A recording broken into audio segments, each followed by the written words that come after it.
3 मार्च 2026 होली पर लगेगा भयंकर चंद्र ग्रहण, गर्भवती महिलाएं हो जाए सावधान। जी हां भक्तों, यह चंद्र ग्रहण भारत में साफ साफ रूप से देखा जा सकेगा, लेकिन भारत में यह कितने बजे लगेगा और इसका सूतक का समय क्या होगा, साथ ही यह चंद्र ग्रहण कब समाप्त होगा, यह सारी जानकारी आपको इस छोटी सी वीडियो के माध्यम मिलने वाली है। इसी के साथ भक्तों हम ये जानेंगे कि चंद्र ग्रहण के दौरान आपको क्या करना है और क्या नहीं करना है, और इसी के साथ चंद्र ग्रहण के समय गर्भवती महिलाओं को कौन कौन सी सावधानियां जरूर बरतनी चाहिए, इस दौरान उन्हें क्या करना है और क्या नहीं करना है, साथ ही उन्हें कौन से ऐसे उपाय हैं जो जरूर करने होंगे ताकि उनके होने वाले शिशु पर इस चंद्र ग्रहण का दुष्प्रभाव न पड़े, एकदम सुरक्षित रहे। तो भक्तों, इस वीडियो के माध्यम से आप सभी लोगों को साल 2026 के पहले चंद्र ग्रहण की संपूर्ण जानकारी मिलेगी, इसलिए इस वीडियो को लास्ट तक जरूर देखिएगा। लेकिन उससे पहले वीडियो को लाइक करें, चैनल को सब्सक्राइब करें और कमेंट बॉक्स में ओम नमः शिवाय या हर हर महादेव जरूर लिखें। तो भक्तों, साल 2026 में कुल 4 ग्रहण हैं, जिनमें से 2 सूर्य ग्रहण और 2 चंद्र ग्रहण हैं। और इस साल 2026 में जो पहला सूर्य ग्रहण था वह 17 फरवरी को लग चुका है, और अब साल 2026 का यह पहला चंद्र ग्रहण 3 मार्च 2026 होली पर लगने जा रहा है। आप सभी को बता दें कि ज्योतिष शास्त्र में चंद्र ग्रहण को अशुभ घटना के रूप में देखा जाता है, और इस बार ग्रहण होली के त्योहार पर लगने जा रहा है। ऐसे में होली का दहन कब और किस समय किया जाएगा यह भी हम जानने वाले हैं। तो भक्तों, चंद्र ग्रहण के दौरान चंद्रमा पीड़ित अवस्था में होते हैं और अशुभ फल देते हैं, क्योंकि इस समय चंद्रमा की जो शक्ति है वो बिल्कुल ही क्षीण होती है। इस दौरान कई ऐसे कार्य हैं जिनको करना बिल्कुल ही वर्जित होता है। खासतौर पर जो शुभ कार्य हैं उन्हें चंद्र ग्रहण के समय नहीं करना चाहिए। आपको बता दें कि चंद्र ग्रहण एक खगोलीय घटना है, जब पृथ्वी सूर्य और चंद्रमा के बीच में आती है तब इसे ही चंद्र ग्रहण कहा जाता है। आपको बता दें कि साल 2026 में 3 मार्च को लगने वाला यह चंद्र ग्रहण एक पूर्ण चंद्र ग्रहण होगा। इसमें पृथ्वी चंद्रमा को पूरी तरीके से ढक लेगी, और 3 मार्च को लगने वाला यह चंद्र ग्रहण फाल्गुन मास के शुक्ल पक्ष की पूर्णिमा तिथि को लगेगा। तो चलिए भक्तों, अब जान लेते हैं कि 3 मार्च को लगने वाला यह चंद्र ग्रहण कहां कहां पर दिखाई देगा। तो यह चंद्र ग्रहण भारत के हर शहर से साफ साफ देखा जा सकेगा, और भारत के साथ साथ यह चंद्र ग्रहण संपूर्ण एशिया, ऑस्ट्रेलिया, यूरोप, न्यूजीलैंड, पश्चिम और उत्तरी अमेरिका, दक्षिणी अमेरिका और अफ्रीका के पूर्वी क्षेत्रों में दिखाई देगा।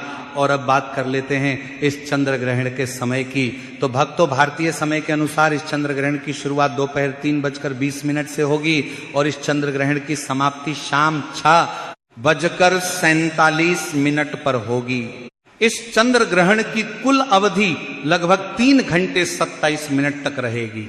और बात कर लें इस चंद्र ग्रहण के सूतक काल की, तो देखिए, जब सूर्य ग्रहण लगता है तो उसका जो सूतक काल होता है वो 12 घंटे पहले से मान्य होता है, लेकिन चंद्र ग्रहण में सूतक काल 9 घंटे पहले से ही मान्य होता है। और क्योंकि ये चंद्र ग्रहण भारत में दिख रहा है, इसलिए भारत में भी इस चंद्र ग्रहण का सूतक काल बिल्कुल ही मान्य होगा। इस बात का आप थोड़ा सा ध्यान रखिएगा। बात कर लें सूतक काल के समय की, तो आपको बता दें कि इस चंद्र ग्रहण के सूतक काल की शुरुआत 3 मार्च की सुबह 6:20 से होगी, और इसकी समाप्ति चंद्र ग्रहण की समाप्ति के साथ ही होगी। अब भक्तों, हम यह भी जान लेते हैं कि ग्रहण के दौरान होलिका दहन किया जा सकता है या नहीं। होलिका दहन का शुभ मुहूर्त और समय क्या रहेगा। तो महाराज, जैसा कि हम सभी जानते हैं कि होली का पर्व फाल्गुन मास की पूर्णिमा को मनाया जाता है। पूर्णिमा का चंद्रमा अपने पूरे तेज में होता है, और उसी दिन रात्रि में होलिका दहन किया जाता है। लेकिन साल 2026 में फाल्गुन पूर्णिमा की तिथि 2 मार्च की शाम 5:55 से शुरू होकर 3 मार्च की शाम 5:07 तक रहने वाली है। यहीं से भ्रम की स्थिति बनती है। सामान्यतः जिस दिन पूर्णिमा की रात्रि पड़ती है उसी दिन होलिका दहन किया जाता है, लेकिन इस बार 3 मार्च की शाम को चंद्र ग्रहण लग रहा है, और महाराज धार्मिक मान्यताओं के अनुसार ग्रहण काल में कोई भी शुभ कार्य करना वर्जित माना गया है। अग्नि प्रज्वलन यज्ञ पूजा या मांगलिक कार्य ग्रहण के दौरान नहीं किए जाते, इसलिए 3 मार्च की शाम को होलिका दहन करना उचित नहीं माना जाएगा। अब प्रश्न ये उठता है कि फिर होलिका दहन कब किया जाएगा?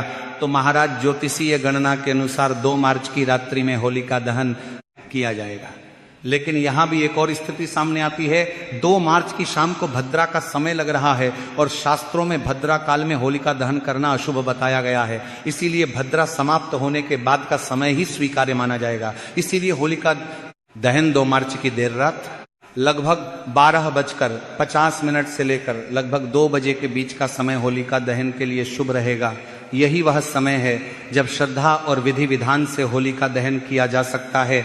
अब महाराज, रंगों वाली होली को लेकर भी लोगों के मन में संशय है। सामान्य रूप से होलिका दहन के अगले दिन रंगों वाली होली मनाई जाती हैं। यदि दहन 2 मार्च की रात में हो रहा है तो 3 मार्च को रंगों वाली होली होनी चाहिए, लेकिन 3 मार्च को सुबह से ही सूतक काल प्रारंभ हो जाएगा और शाम को चंद्र ग्रहण रहेगा।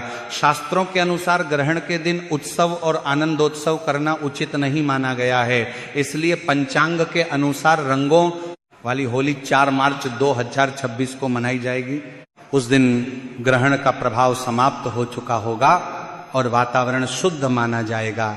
इसीलिए भक्तों, इस बात का खास रूप से ध्यान रखिएगा कि भारत में सूतक काल और ग्रहण के सारे नियम मान्य होंगे। भारत में रहने वाले लोगों को इस चंद्र ग्रहण के समय विशेष रूप से सावधानी बरतनी होगी।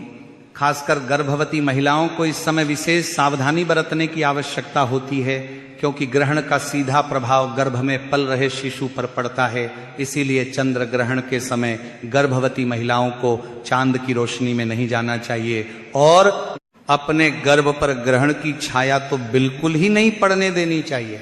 साथ ही चंद्र ग्रहण के समय गर्भवती महिलाओं को ज्यादा से ज्यादा भगवान का ध्यान, मंत्र, जाप आदि करते रहना चाहिए या किसी धार्मिक पुस्तक का पाठ करना चाहिए।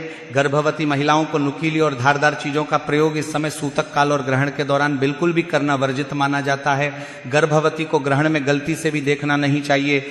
इसी के साथ भक्तों, ग्रहण के समय गर्भवती महिलाओं को किसी भी बात की चिंता नहीं करनी चाहिए और इस दौरान गर्भवती महिला को झुककर भी कोई भी काम नहीं करना चाहिए। इस समय सुई धागे का इस्तेमाल ना करें और ना ही बुनाई करें। ऐसा माना जाता है कि ग्रहण के समय प्रेग्नेंट महिला को धातु से निर्मित चीजों का प्रयोग भी नहीं करना चाहिए और ना ही उन्हें इस समय शरीर में धारण करना चाहिए।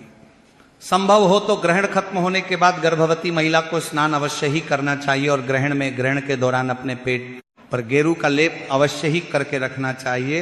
अगर आप बीमार हैं तो किसी कारणवश स्नान ना कर पाए, संभव ना हो तो कम से कम अपने ऊपर गंगा जल का छिड़काव अवश्य ही करें और अपने कपड़े अवश्य बदल लें। ग्रहण के दौरान गर्भवती महिला को खाने में छौंक और तड़का भी नहीं लगाना चाहिए। खाने को जितना साधारण रखें उतना ही बेहतर होगा। इसके अलावा बता दें कि ग्रहण के समय पति पत्नी को शारीरिक संबंध भी नहीं बनाने चाहिए। ऐसा करने से आपके घर की सुख शांति खराब हो जाती है। यदि आपकी कुंडली में कोई दोष है तो इस समय ग्रहण के दौरान आप घर से बाहर ना निकलें। खासकर जिनकी कुंडली में राहु केतु का प्रभाव ज्यादा हो, आपको बता दें कि ग्रहण के दौरान तेल मालिश भी नहीं करनी चाहिए। ऐसा करने से त्वचा संबंधी रोगों का सामना करना पड़ता है। भक्तों, ग्रहण के समय तुलसी के पत्तों का विशेष महत्व होता है। इस समय तुलसी के पत्तों को तोड़ना अशुभ माना जाता है। किसी भी चीज में, खाने पीने की जो चीजें हैं उनमें तुलसी दल तोड़कर पहले से ही रख लें और फिर उन्हें जरूर ही डालें। इसके अलावा बता दें कि चंद्र ग्रहण के समय सभी लोगों को कुछ खास बातों का जरूर ध्यान रखना चाहिए, क्योंकि चंद्र ग्रहण का नकारात्मक प्रभाव सभी लोगों के जीवन में देखने को मिलता है।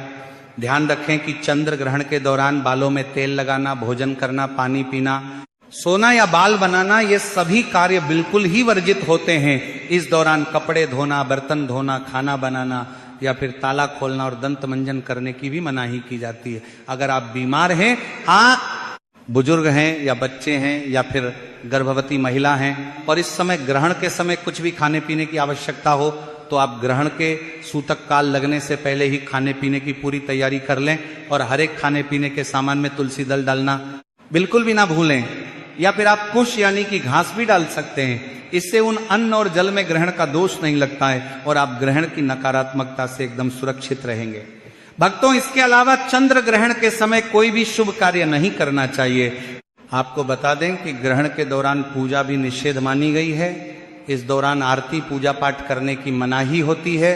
इस दौरान मूर्ति का स्पर्श करना बिल्कुल ही वर्जित होता है, क्योंकि इस समय प्रकृति सबसे ज्यादा संवेदनशील स्थिति में होती है। यही कारण है कि इस दौरान पेड़ पौधे फूल पत्ते तोड़ना नहीं चाहिए। शास्त्रों के अनुसार चंद्र ग्रहण के दौरान नाखून काटना, बाल काटना, दाढ़ी बनाना अशुभ माना जाता है। आप ग्रहण के समय मांस, मछली, मदिरा आदि का सेवन भी ना करें। ग्रहण की अवधि में ये सब चीजें नहीं खानी चाहिए। सिगरेट और शराब जैसे नशीले पदार्थों से भी बचना चाहिए। चंद्र ग्रहण के दौरान आपको किसी भी तरह का मनोरंजन भी नहीं करना चाहिए। कुछ लोग टाइम पास करने के लिए जुआ या ताश आदि खेलते हैं, जो कि बहुत ही गलत होता है। आपको बता दें कि ग्रहण के समय किसी दूसरे का दिया हुआ अन्न भी नहीं खाना चाहिए, वरना आपके ऊपर भार पड़ता है और 12 वर्षों का पुण्य नष्ट हो जाता है। एक बात का ध्यान रखें कि ग्रहण के दौरान बाहर का खाना भी नहीं खाना चाहिए। इस दौरान सोना नहीं चाहिए, लेकिन गर्भवती महिला, बूढ़े और बच्चों पर यह नियम लागू नहीं होता है। भक्तों, ग्रहण के समय जितना हो सके ईश्वर का ध्यान करना चाहिए। ग्रहण के समय लड़ाई झगड़ा भी नहीं करना चाहिए। इस दौरान झूठ, कपट, बुरे विचारों से परहेज करें। ग्रहण काल में मन और बुद्धि पर पड़ने वाले कुप्रभाव से बचने के लिए आपको ज्यादा से ज्यादा भगवान का नाम जप करना चाहिए या किसी मंत्र का जाप करना चाहिए। आप चंद्र ग्रहण के दौरान चंद्रमा के मंत्रों का जाप करें। एक मंत्र हम आपको बता रहे हैं, इसे आप कहीं नोट कर लें और चंद्र ग्रहण के दौरान आप इसका जाप कर सकते हैं। मंत्र है ओम चंद्राय नमः या फिर ओम सोम सोमाय नमः। मंत्र का जाप कर सकते हैं और ग्रहण समाप्त होने के बाद गंगा जल डालकर स्नान अवश्य करें। पूरे घर में झाड़ू और पोछा लगाएं। गंगा जल का छिड़काव घर के मंदिर से लेकर घर के हर एक कमरे में जरूर ही करें। इसके बाद आप किसी जरूरतमंद गरीब या ब्राह्मण को अन्य धन और वस्त्र का दान करें। इससे आपको पुण्य की प्राप्ति होगी। और अब बात कर लेते हैं चंद्र ग्रहण के दौरान आप किन उपायों को करके अपने जीवन के हर एक प्रकार के कष्ट से मुक्ति पा सकते हैं और अपनी मनवांछित इच्छाओं को पूर्ण करवा सकते हैं। देखिए, इस दौरान प्रकृति बहुत ही संवेदनशील होती है। इस दौरान किया गया कोई भी उपाय कभी विफल नहीं जाता है। तो इस समय आप धन लाभ के लिए ग्रहण के समय श्री सूक्त का पाठ करें। इससे धन के कई तरीके से लाभ होते हैं और पैसे रुपए से जुड़े हुए जितने भी ब्लॉकेज आपके जीवन में, आपकी कुंडली में लगे हुए हैं, वह अपने आप ही खुल जाते हैं। सुख समृद्धि के लिए ग्रहण के समाप्त होने के बाद गाय माता को गुड़ और रोटी अवश्य ही खिलाएं। इससे घर में सुख समृद्धि की प्राप्ति होती है। नजर दोष से मुक्ति पाने के लिए ग्रहण के बाद काले तिल और सरसों के तेल का दीपक पीपल वृक्ष के नीचे जरूर जलाएं। इससे नजर दोष की समस्या से आपको मुक्ति मिलती है। चंद्रमा के दोष, कुंडली में मांगलिक दोष हो या फिर चंद्र दोष हो, तो इसके निवारण हेतु ग्रहण के समय चंद्र मंत्र का जाप करें और चांदी के बर्तन में दूध भरकर शिवलिंग पर अर्पित कीजिए। इससे चंद्र दोष बिल्कुल ही समाप्त हो जाएगा। स्वास्थ्य लाभ हेतु अगर घर परिवार में कोई बहुत ज्यादा बीमार रहता है तो ग्रहण समाप्त होने के बाद स्नान कर गंगा जल छिड़कें और भगवान विष्णु का ध्यान करें। 9